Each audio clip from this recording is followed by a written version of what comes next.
There's a lot to digest and a lot of voices to be heard. Stick to the frequency that amplifies these voices, stories and reports that make the difference. This is Agidigbo News, 88.7 FM, the people's voice.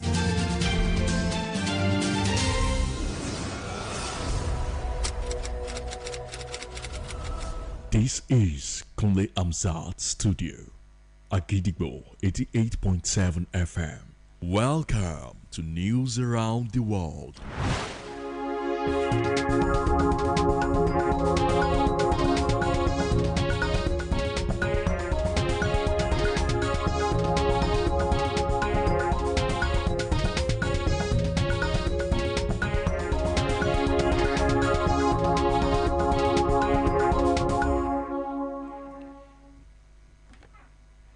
Good evening.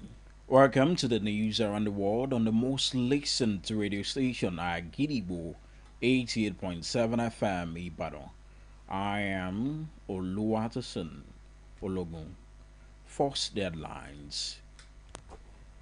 NBA urges structural reform in legal practice. Makinde reaffirms administration's commitment to workers' well-being. World reacts to Israeli interception of Gaza and bold calls it act of piracy. Iran hands over new proposal. Talks with United States to end war. Now the details. The president of the Nigerian Bar Association, Barrister Afam Osigwe, has called for a fundamental restructuring of legal practice in Nigeria, urging lawyers to move away from founder-dependent models and build firms capable of surviving across generations. Barrister Osigwe made a call in Abuja at the Convergence Africa Masterclass 2026 for Law, where he said the future of the profession lies in institutionalized partnerships, shared responsibility, and succession planning, rather than structures tied to the life or health of a single individual. His remarks come amid growing concerns with Nigeria's legal community that many law firms collapse after the retirement or death of their founders, a trend experts say has limited the growth, continuity, and global competitiveness of indigenous firms. The NBA president said the profession must embrace a new paradigm that prioritizes sustainability and institutional strength, while adding that adopting partnership-based models would enable firms to pool intellectual and financial resources, attract talent, and build enterprises that can stand the test of time.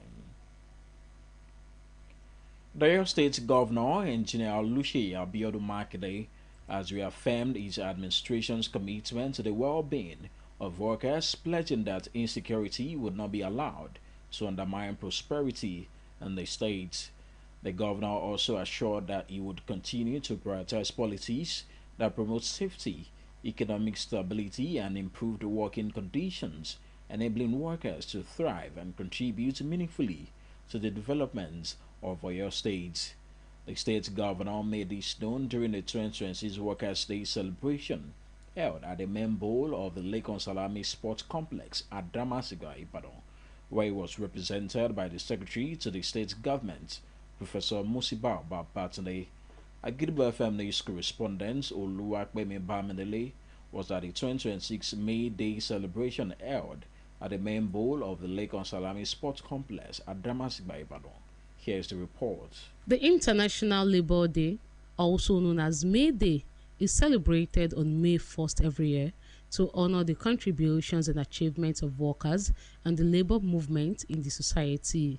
The Workers' Day is a day to recognize the social and economic achievements of workers and to highlight the ongoing struggle for workers' rights and fair labor practices around the world. The Oyo State Governor, Engineer Makinde, represented by the Secretary to the State Government, Professor Musbao Babatunde, joined thousands of workers in the state to commemorate the 2026 May Day celebration. Workers from both formal and non-formal sectors arrayed in colorful costumes gathered at the Lake Kansalami Stadium in Ibadan.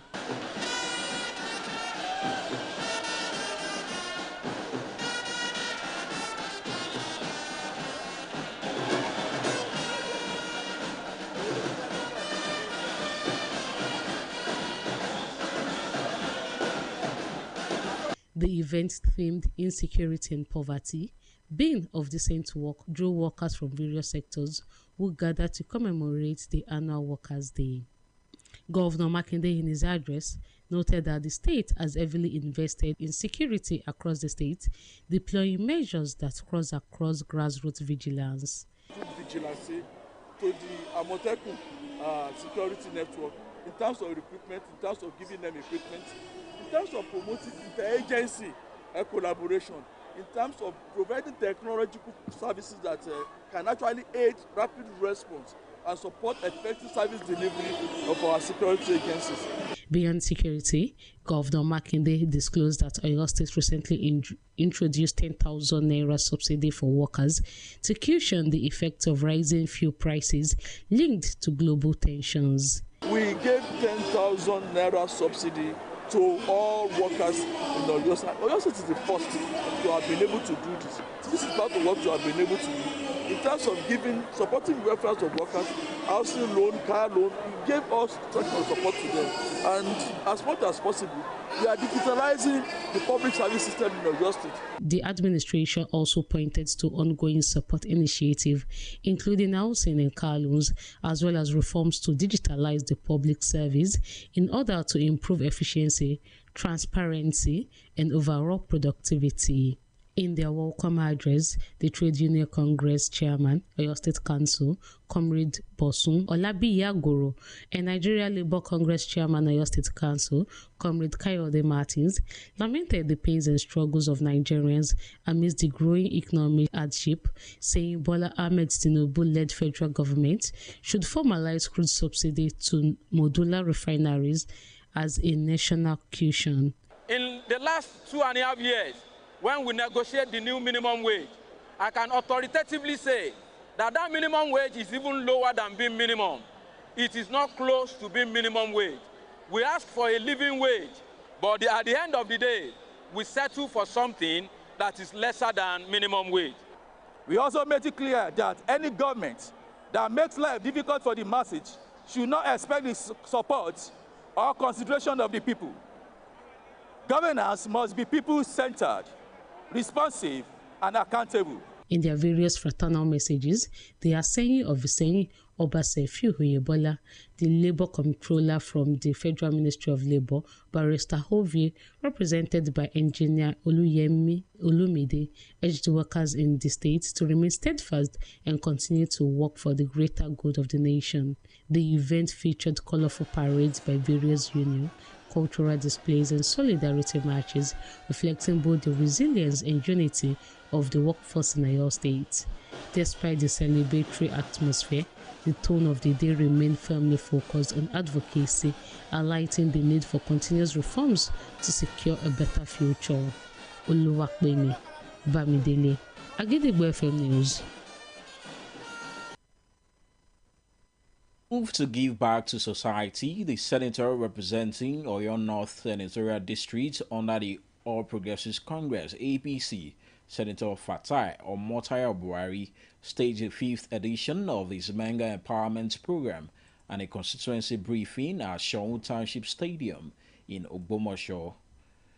Items such as sewing machines, generators, grinding machines, motorcycles, deep freezers, alongside cash support and special intervention funds for beneficiaries from local government across Oyo North were distributed to show support and love to his constituents.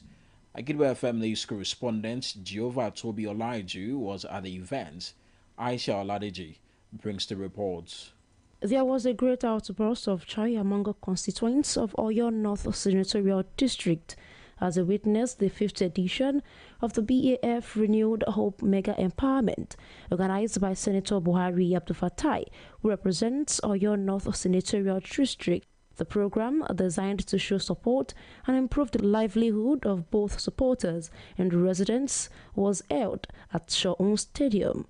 The empowerment features the distribution of sewing machines, generators, grinding machines, motorcycles, deep freezers, cash support, and special intervention funds to beneficiaries across various local governments in Oyo North. Beneficiary local government include Orire, Ogbomoso South, Ogbomoso North, Iwajawa, Itesiwaju, Kajola, Isheyin, Olorunsogo, Shaki West, Shaki East, Atisbo, Irepo, and Orelope. Senator Fatai Buhari, who also serves as chairman of the Senate Committee on Aviation, in his welcoming address, thanked his supporters and urged the public to remain calm, assuring them that the dividends of democracy will soon be realized. Joy and the happiness on the faces of and meanwhile, this all of you can bear me witness about to support the administration, particularly this particular one that is called T1. Beneficiaries from various local governments who benefited from the mega empowerment appreciated Senator Fatai Buhari for his support and care. While engaging journalists, the senator expressed the reasons for the fifth mega empowerment while reiterating his loyalty to APC and the people of your state. So it has nothing to do with the election. It just has something to do by something I do, and I'm happy doing, seeing my constituent.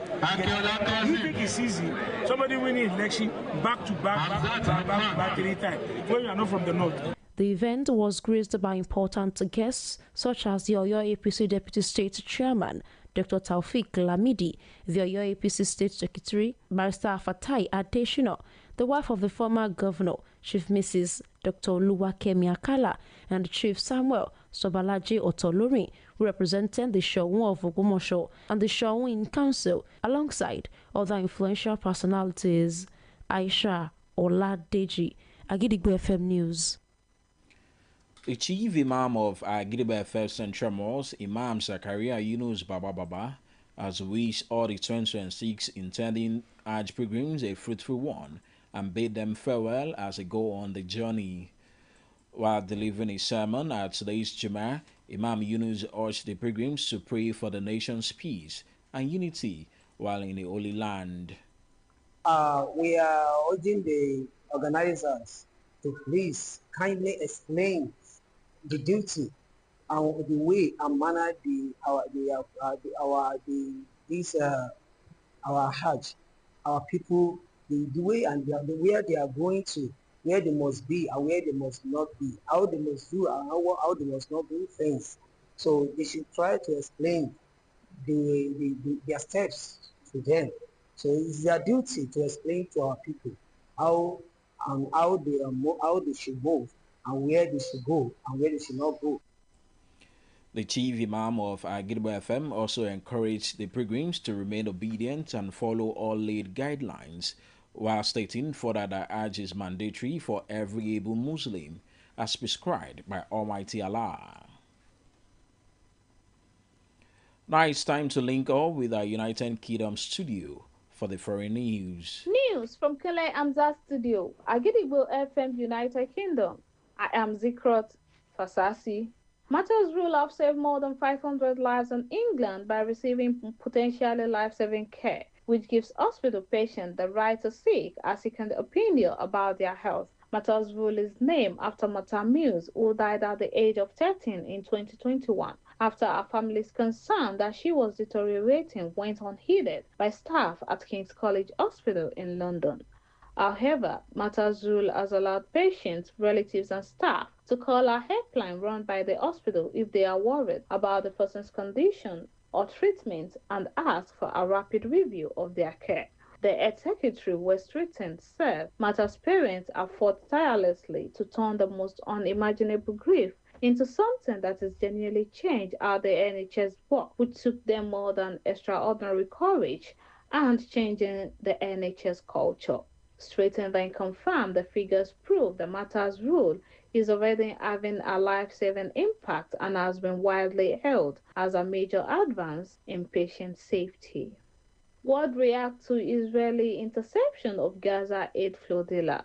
Israeli intercepted 22 out of the 58 aid boats traveling through international waters and banned for the besieged Gaza trade. The vessels make up part of a second global Sumud flotilla to try in recent months to break an Israeli blockade by carrying humanitarian aid to Palestinians in Gaza, which sailed from the Spanish part of Barcelona on April 12. Italy has thereby called for immediate release of Italian nationals on board the flotilla, and also officials around the globe condemn Israeli interception of the boats banned for Gaza as violation of international law. And that ends the news from Kale Amza Studio, Agidigbo FM, United Kingdom. I am Zikrot Fasasi. Welcome back. We shall also be moving to our Maryland studio, United States, for more foreign news. News from Kule Amzat Studio, Agidigbo FM, United States. I am OLUWATOSIN, Sonia. Tehran has submitted its latest proposal for negotiations with the United States, according to Iranian state media and a Pakistani official, a move that could offer hope for breaking a deadlock in effort to end the Iran war. The official involved in Pakistani mediation over the war said Pakistan had received the proposal late on Thursday and had forwarded it to the United States. Neither the official nor Iranian state news agency gave details, and the White House declined to comment while saying negotiations continues. The United States has imposed sanctions on former Democratic Republic of Congo President Joseph Kabila for his support for Rwanda-backed M23 rebels and for fueling political instability in Congo's troubled east. The U.S. Treasury Department said M23 and its political military arm, the Congo River Alliance AFC, had been stoking violent conflict in Eastern DRC, resulting in the death of thousands of civilians and a mass displacement crisis. Treasury said Kabila had provided financial support to the AFC in order to influence the political situation in Eastern DRC, while encouraging DRC troops to defect and join the AFC forces. It said Kabila was working to regain influence over the government by backing a candidate opposed to the current leader. DRC Deputy Prime Minister Jacquemain Shabani welcomed what he called a long-delayed U.S. move against Kabila, adding that Mr. Kabila is among those who make achieving peace in the Democratic Republic of Congo difficult and complicated. And that ends the news from Kuliamzat Studio, Agidigbo FM, United States. I am OLUWATOSIN, Sonia. In the exciting world of sports, the Confederation of African Football (CAF) has publicly confirmed unanimous backing from its 54 member associations for Gianni Infantino's re-election as FIFA president. The 56-year-old football chief, who replaced Sepp Blatter at the head of world football's governing body in 2016, is up for re-election in 2027 with a view to overseeing another 4-year cycle as president. The Swiss-born football administrator was previously re-elected unopposed in 2019 and 2023 and has overseen a significant change in the world game since unseating Blatter. Contributing 54 votes, Africa represents almost a quarter of FIFA's 211 association electorate, and a unified position significantly strengthens Infantino's re-election bid ahead of next year's decision. To wrap up the news, and before we go this evening, here's a quick tip. You will never change your life until you change something you do daily. Finally, we have come to the end of the news around the world on the most listened to radio station, Agidigbo 88.7 FM Ibadan. I am OLUWATOSIN OLOGUN. Thank you for listening. Good evening. News is information, and information is power. At Agidigbo 88.7 FM, we bring the news from top to bottom. The Oyo State Independent Electoral Commission, OISEC, has called for continuous collaboration. We bring you reports from Oyo State. The Oyo State House of Assembly has called for thorough investigation. Southwest Nigeria and the rest of the world. Has clarified that the body did not receive any cash support from international development. Trust us to keep you informed